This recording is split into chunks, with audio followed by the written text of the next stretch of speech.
bahwa mereka orang Kaukasus, Arab saja bukan. Mereka malu, mereka tambah satu lagi, lengkaplah mereka mal'un 5 kali, kan begitu. Nah, apalagi ini disandarkan dengan Nabi Muhammad, maka mal'unun mal'un, terkutuknya terkutuk.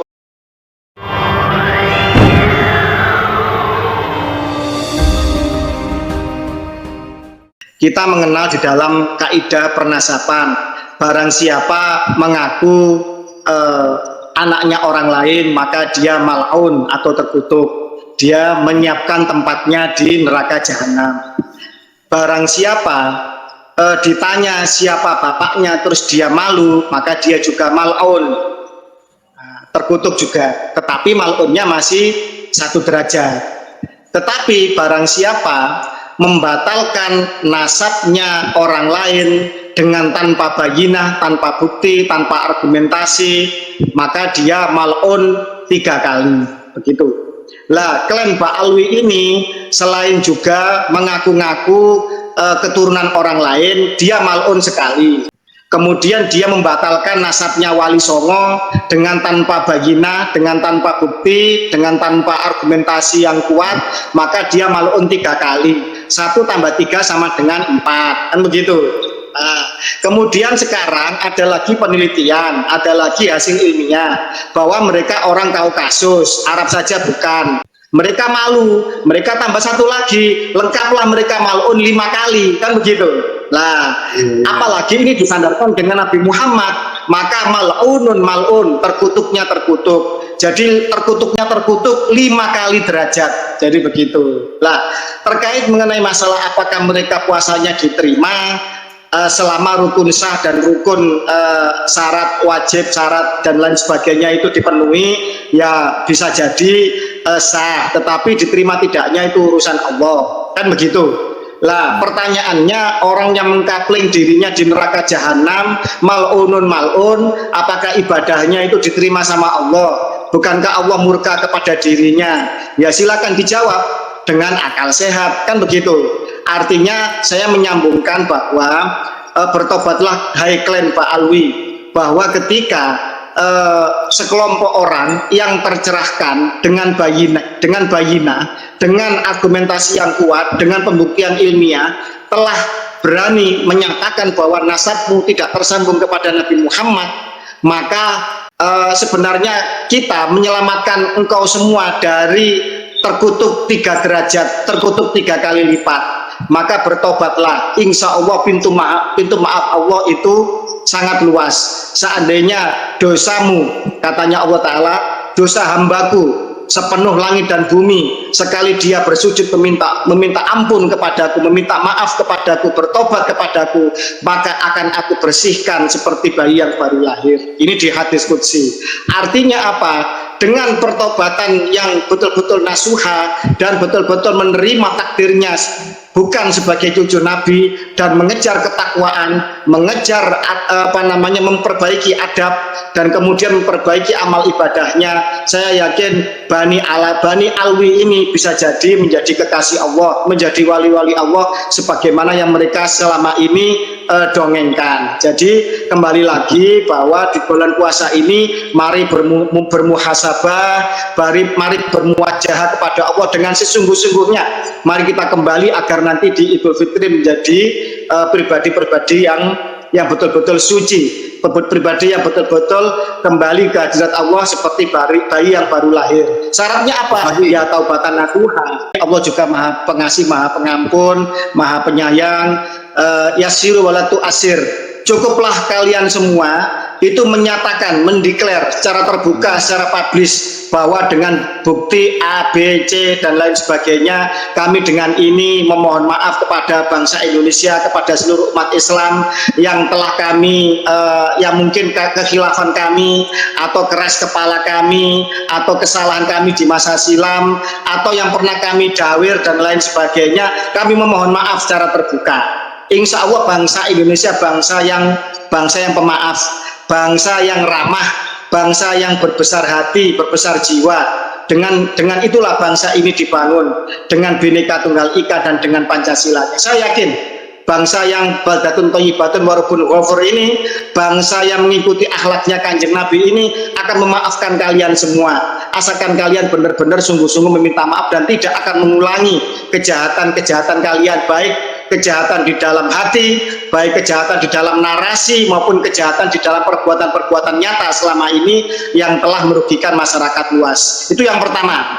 Yang kedua, sebenarnya penyadaran terus-menerus akan pengakuan palsu kejahatan klien Pak Alwi ini dari sisi ilmiah itu sudah selesai sebenarnya. Kiai Imaduddin dengan dakwah safarinya, dengan edukasinya di YouTube dan semua pejuang yang lain, dengan mengarang buku, kitab, membuat risalah, membuat antitesis yang saya yakin katanya Dr. Sugeng sampai kiamat kurang sehari ya tidak akan pernah bisa dijawab oleh klien Pak Alwi.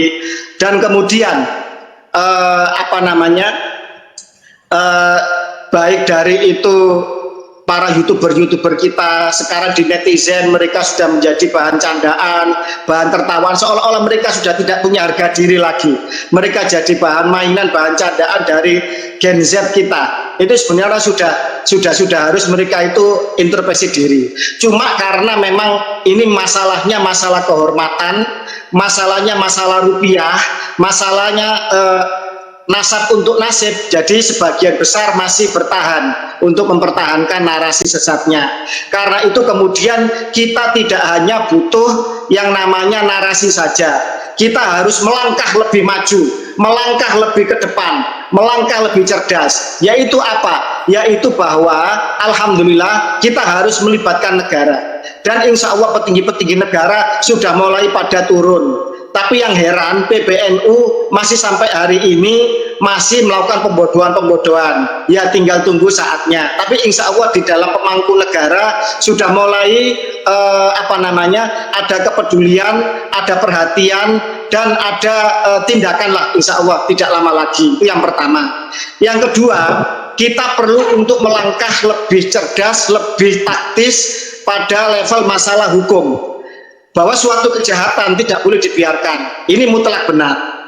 Ketika suatu kejahatan tidak juga orang itu insaf, maka harus ada punishment, harus ada hukum. Maka kemudian yang terjadi adalah bahwa kita harus menyeret kejahatan ini, pemalsuan sejarah, pemalsuan makam, dan lain sebagainya, ini ke ranah hukum. Dan ternyata tidak hanya pada ranah hukum terkait masalah pernasapan saja, ternyata sekarang terbongkar bahwa mereka tidak pernah, ya mayoritas klan Arab sebenarnya, tetapi wabil khusus klan Pak Alwi yang rasis ini, yang jahat ini, ternyata tidak pernah mengajukan kewarganegaraan. Negara seolah membiarkan atau abai atau khilaf, atau negara melakukan tebang pilih, di mana keturunan asing lainnya seperti etnis Tionghoa ini sampai dipaksa untuk melakukan mengajukan kewarganegaraan. Tetapi karena terpukau mungkin dengan pengakuan cucu Nabi, dengan hidung bangirnya, dengan mengaku Arabnya, sehingga kemudian mereka imigran yang sesama Islam ini, agama mayoritas ini, seolah-olah kemudian lalai untuk diperingatkan. Sebenarnya diperingatkan sudah 2 kali, tahun 47 sama tahun 58. 2 kali pemerintah Indonesia memperingatkan klan Arab untuk mengajukan kewarganegaraan, tapi mereka bandel, mereka seolah-olah ingin melanjutkan supremasi kelasnya sebagai kelas elit sebagaimana zaman penjajahan Belanda. Dan alhamdulillah sekarang sudah digugat di Mahkamah Konstitusi. Apapun hasilnya, entah Mahkamah Konstitusi nanti akan tegak lurus dengan konstitusi itu sendiri, ataukah Mahkamah Konstitusi akan masuk angin, wallahu a'lam. Sejarah nanti yang akan menjadi saksi dan menjadi hakim seadil-adilnya nanti bagi para pemangku bangsa ini bila mereka tidak melakukan keadilan. Yang jelas apa yang dilakukan oleh Kang Mas Subhan, sarjana hukum, magister hukum, untuk menggugat kewarganegaraan klien Pak Alwi adalah mengingatkan, membuka mata semua anak bangsa bahwa mereka bukan warga negara Indonesia. Itu Kemudian yang paling penting lagi, kita telah membuat banyak laskar. Ada Laskar Sabilillah Perjuangan Wali Songo Indonesia yang sangat solid, yang sangat luar biasa gebrakannya, dengan panglimanya yang ganteng, gagah, berhidung mancung, Gus Abbas Buntet, yang mirip-mirip dengan orang Arab asli, kan begitu. Ada Laskar Mataram, Alap-alap Mataram, dan lain sebagainya. Banyak sekali kita para pejuang Nusantara yang bangkit. Mari kita jaga daerah kita masing-masing dari makam-makam palsu, dari pembelokan sejarah. Kita jaga mimbar-mimbar pengajian yang itu akan meracuni generasi muda kita untuk nanti mereka menjadi budak dari orang-orang palsu yang akan membelokkan sejarah Nusantara. Contoh, di Solo ada Masjid Wiroyudan, masjidnya Pakubuwono ke-10, seorang raja yang kaya raya, yang menyokong gerakan Budi Utomo 1908, yang membiayai 1928 Sumpah Pemuda, yang menyokong BPUPKI dengan mengirimkan seorang abdi dalamnya KRT Rajiman Widyodiningrat untuk menjadi ketua BPUPKI, dan mengutus cucunya nanti pahlawan nasional Pangeran Hamijoyo masuk di dalam BPUPKI. Itu Masjid Wiroyudan Pakubuwono telah menjadi Masjid Asgaf. Demikian juga di Pasuruan ada masjid peninggalan keturunan dari Adipati Adiningrat bin Pakubuwono II, sekarang juga menjadi Masjid Asgaf. Alhamdulillah, keturunan Niti Adiningrat, para pejuang Nusantara di Pasuruan, baik dari PWI, dari NAAT, dari NU, Banser, semuanya itu ikut pakai belangkon, ikut pakai jarit untuk meramaikan tiap malam bulan purnama di Pajimatan, di depan Masjid Jamek, Masjid Agung Pasuruan, untuk ziarah ke makam Niti Adiningrat sebagai adipati pemangku asli Pasuruan. Artinya apa?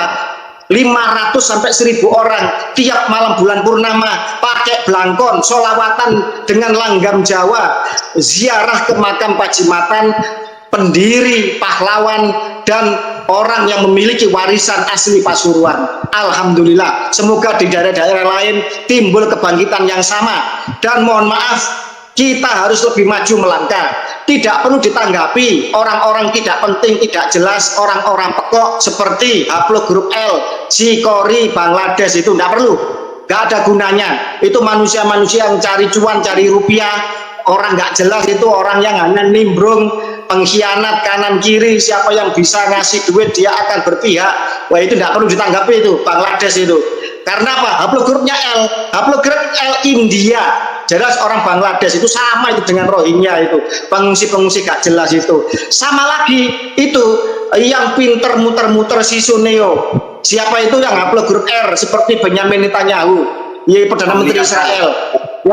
Iya, si Matt Romley yang ngaku historian ternyata palsu, cuma 2 SKS. Nggak perlu ditanggapi, dia itu semua penipu palsu. Nggak ada, itu hanya cari cuan kepada Robito Alawiyah. Robito Alawiyah atau Ba'awi ini penipu, ditipu lagi sama orang-orang penipu ini. Tapi ya hebatlah, bisa menipu penipu, berarti kan luar biasa prestasinya. Ya, gitu saja. Baik. Terima kasih. Ya,